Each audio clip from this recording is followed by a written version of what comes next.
Hi hello welcome to Vinara Sudhara your destination to know unknown facts. Yes, ఇక్కడ South Australia గురించి మాట్లాడుతున్నాం. South Australia especially 9,84,321 చదరపు కిలోమీటర్లు ఉంటుంది. దీంట్లో 18 లక్షల మంది ఉంటారు. కేవలం అడిలేడ్లోనే 77% మంది ఉంటారు పాపులేషన్. ఇక south western part of the స్టేట్లో మీకు the great cliffs of Australian bight కనిపిస్తుంది. ఏంటి బయట అనుకుంటున్నారా? అదేనండి, కొండ చివరి భాగం. అక్కడ నుంచి చాలా భయం వేస్తుంది చూడటానికి.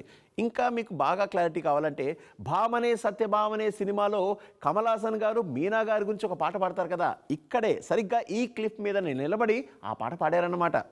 సౌత్ ఆస్ట్రేలియాలో దాదాపు 18 వైన్ రీజన్స్ ఉన్నాయి. వీటిలో బాగా famous Barossa Valley, Clare Valley, McLaren Vale, Coonawarra, Riverland and Adelaide hills.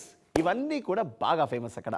Mount Woodroffe South ఆస్ట్రేలియాలోని హైయెస్ట్ పీక్. ఇది దాదాపు 4,708 అడుగుల ఎత్తు ఉంటుందన్నమాట. ఇది officially known as Kati Thanda Lake Eyre. Lake Eyre అనేది ఆస్ట్రేలియాలోనే ఫుల్గా ఫిల్ అయినప్పుడు ది లార్జెస్ట్ లేక్.